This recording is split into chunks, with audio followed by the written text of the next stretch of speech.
Exams corner. Welcome to the daily current affairs video.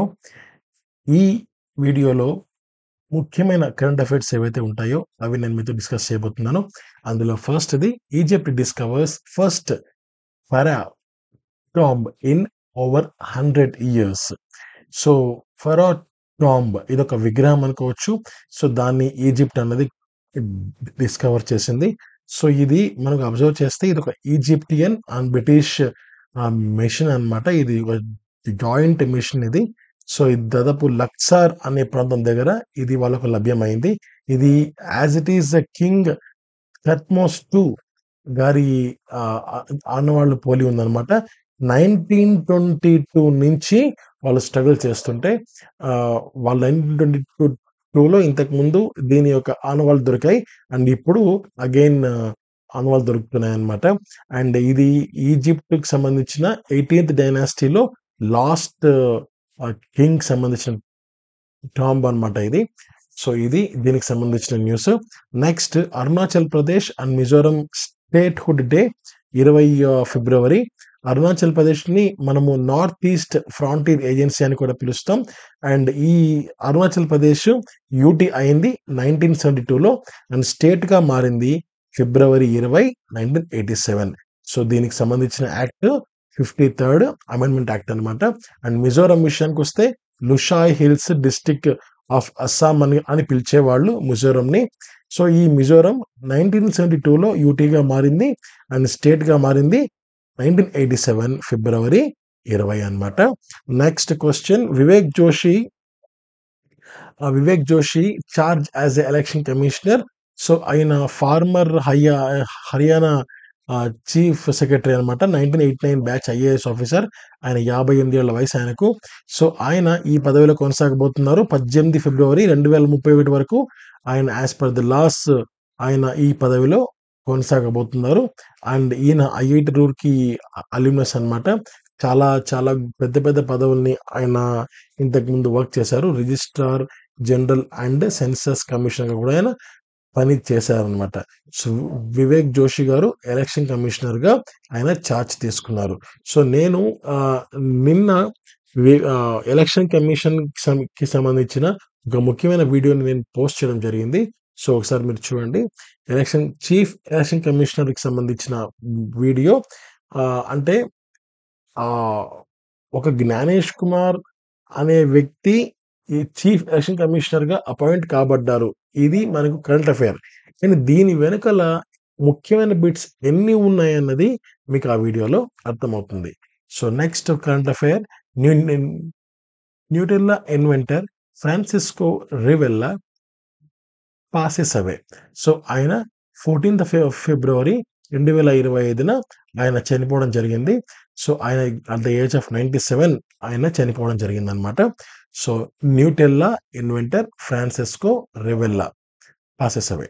Next current affair, India's GDP growth to slow to 6.4% in 2025. ఇది మోడీ వాళ్ళు ఇచ్చిన ఒక projection అని చెప్పొచ్చు. ఇది 2024లో 6.6గా ఉన్నది. 2025లో 6.4గా, అంటే కాస్త కిందికి తగ్గుతుందని చెప్పి మోడీ అభిప్రాయపడింది. సో ఈ రిపోర్ట్ పేరు ఏంటంటే Asia Pacific outlook chaos ahead. So ఇది ఈ యొక్క రిపోర్ట్ నేము. అండ్ వాళ్ళు చైనీస్ GDPని కూడా వాళ్ళు ప్రొజెక్ట్ చేశారు, అంటే అంచనా వేశారు. అది 4.2% ఉందంట అనమాట.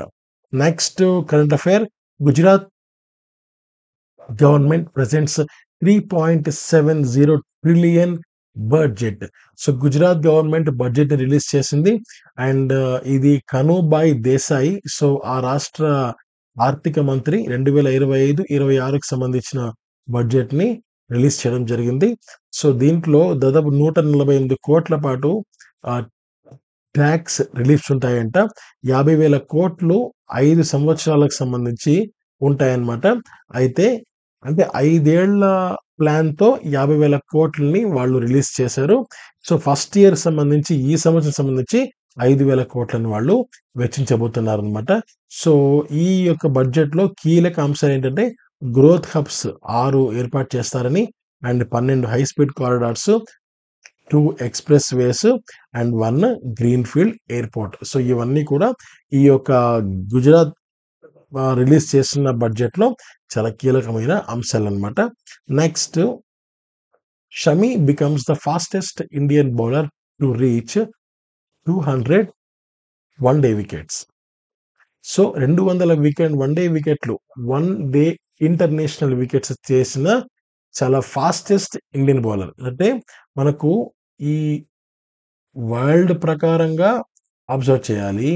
ఇండియా ప్రకారంగా అబ్జర్వ్ చేయాలి. మనకు ఈ లాస్ట్ పాయింట్ అబ్జర్వ్ చేయండి.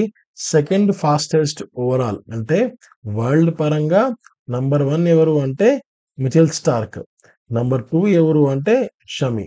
అండ్ ఇండియా ప్రకారంగా Shami is the number 1 player అన్నమాట.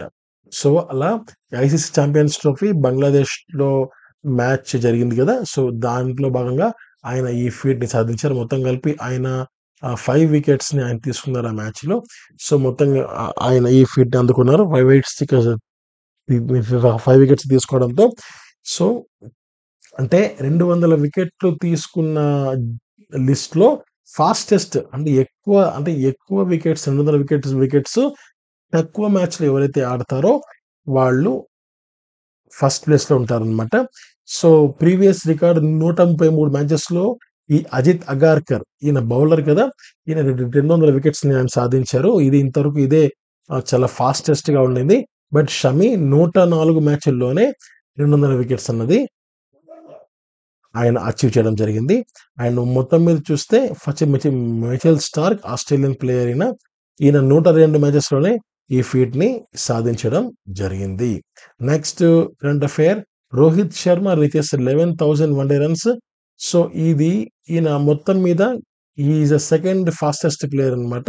And happened during the India Bangladesh match in ICC champions trophy. Next ఇది మొత్తం కలిపి అయిన ఇప్పటిదాకా 260 ఇన్నింగ్స్‌ని రోహిత్ శర్మ ఆడడం జరిగింది.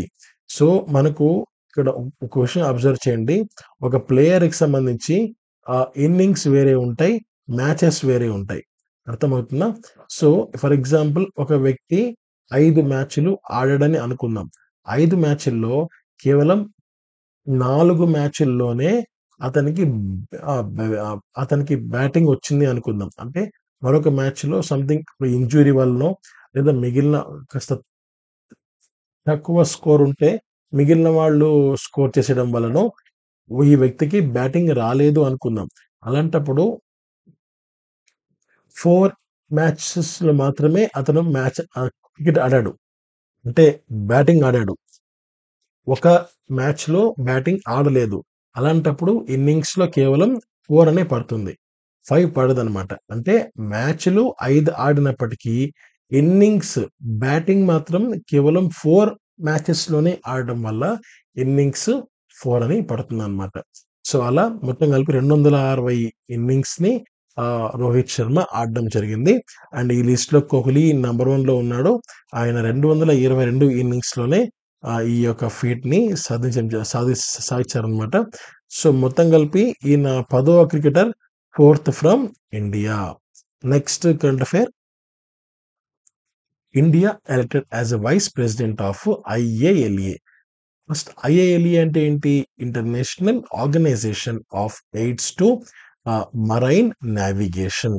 సో, టీకే రామచంద్రన్ ఆయన secretary, ministry of ports, shipping, waterways led the delegation. So, ah, ఆయన ఆధ్వర్యంలో ఈ మీటింగ్ అనేది జరిగింది.